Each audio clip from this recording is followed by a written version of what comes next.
Welcome everyone. We've got the Fans Toys FT-40A Hannibal.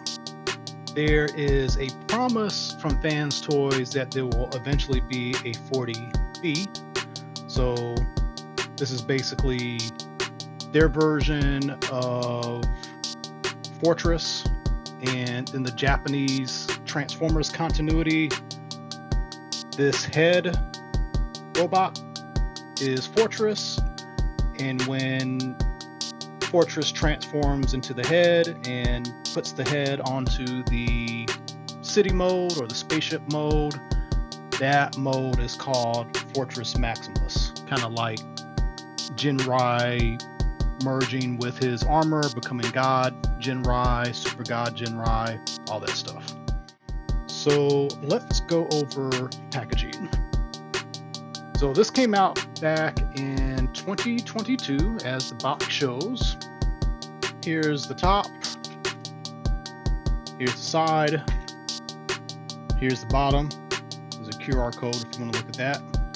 Here is the back with a bit of a story and some demonstration of what you can do with this figure. All right, getting this guy out of the box, you're going to get a styrofoam case. You will get a booklet. This is actually a pretty nice booklet, and that's going to be the way pretty much for Fans Toys in general. They always give you these really thick booklets, full color or close to full color. And you also get these little tech spec cards. These are made out of plastic, not cardboard. Generally pretty nice. So inside, we actually have two parts. So bottom tray, we've got the base, an extra mouth plate, an extra face plate, and the Master Sword. Flip it around, and you've got Fortess. He's going to be packed with his feet pointed down. You just need to flip them up. He also comes with a few accessories. He's got a blaster. He's got some extra ear fins. And he's got the extra two side pieces for the head mode. Just adds detail. That's basically what these fins are doing also. And just to go over the accessories in a little bit more detail, here we have an extra faceplate for the head mode for Fortess.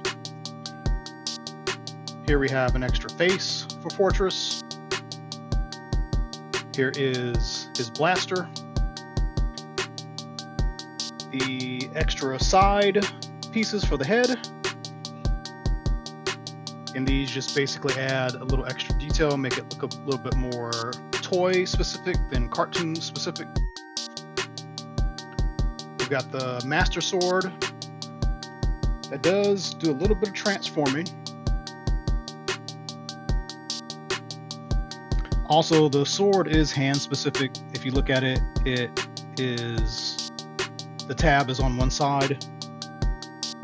So you're always going to put this in his right hand because of that. And then we've got the base.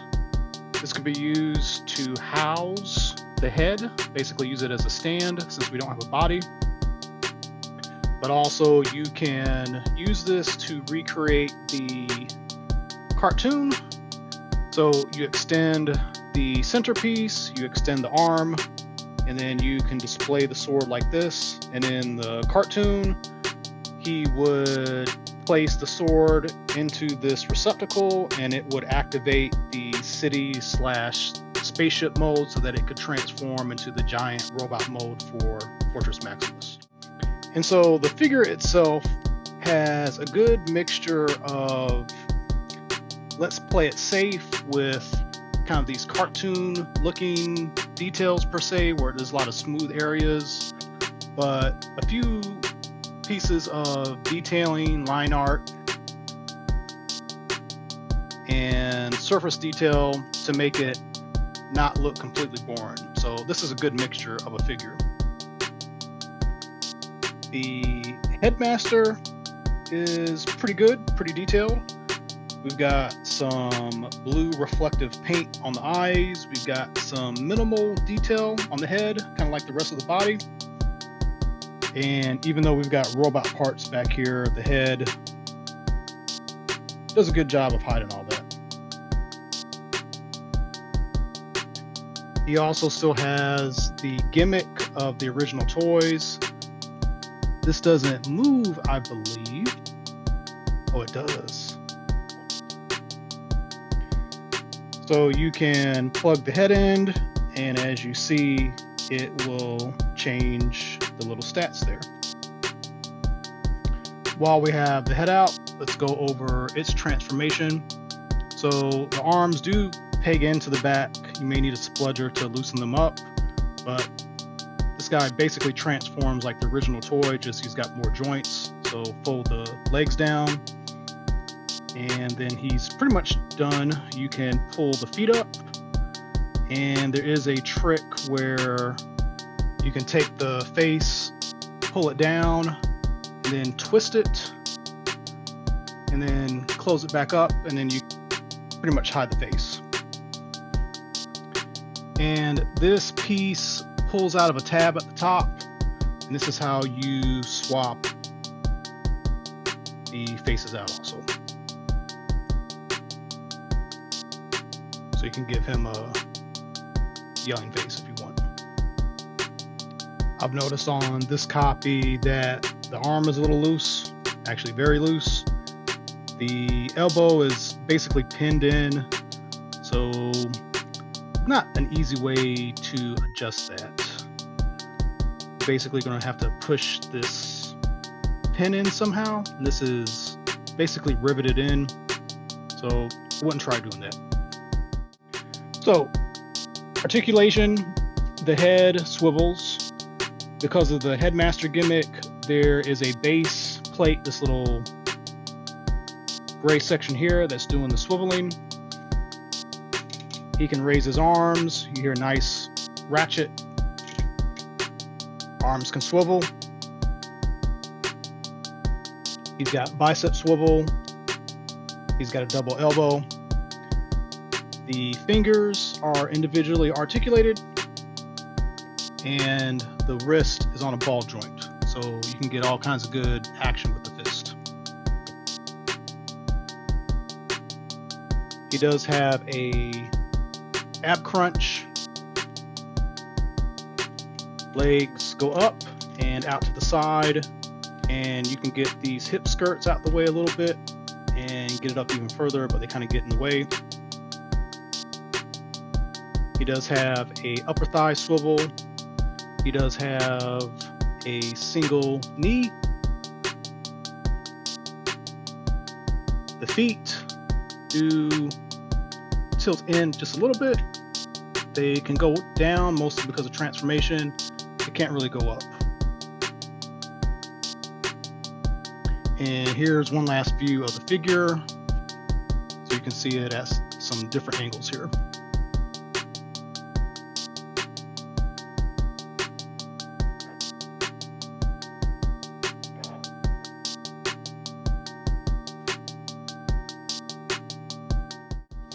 And now his alt mode. So he cleans up pretty well. You can still tell that he's a robot, crunched over to look like a head, but he serves the look of what it's trying to achieve. You are able to plug the smaller head back in. So there was a whole sequence in the animation where he would take his sword. This particular toy, you convert it down, make it smaller. This retracts, and there's a little hole right here where you can place it. And this is how he would connect to the body, which they called a transector. And lastly, as the box art is shown, you can display him like this, And in the animation, he would end up this way. He would be on the bridge of the ship, which was his body, which was the transector. He would transform into that and appear there. There would also be a second sequence where you'd see the head outside and connecting into the body. So you got different options here. And then last, you can swap out these pieces. They just peg in, unpeg, and this will give him a little bit more defined look, which gives him more toy deco kind of detailing. And then last, for some comparisons, here he is with Fans Toys Blaster and Takara Masterpiece Optimus. So I think he scales pretty well. He's not taller than Optimus. He's a tad bit taller than Blaster. I think this works pretty good. Although, from a show perspective, he might need to be a little bit shorter. I don't know. But I think this is a good stand-in figure. He's not the most exciting figure ever. And we have this unrealistic promise that one day Fans Toys will sell the transector body for Fortess. I mean, they might be able to do it. Just recently, Lewin Resources is producing and selling and getting ready to ship a Masterpiece style Metroplex. That Metroplex is very stylized and pretty much looks like the Fall for Cybertron version of the character. But still, if they can do that, this is going to give us an idea of how much it's going to cost. And that Lewin Resources Metroplex is $1,200. So I think this is a good figure. I don't know that Takara will give us this anytime soon. We've got Jinrai on the way, and maybe Takara will start giving us some official headmasters like Chrome Dome and Target Masters and the whole thing. So let me know what you think. Is this a good figure? Do you have this figure? Do you plan on getting the body for it if it ever comes out? Let me know. As always, tune into more videos coming up. And if you haven't done so, please like and subscribe. I really appreciate it. Thanks for watching.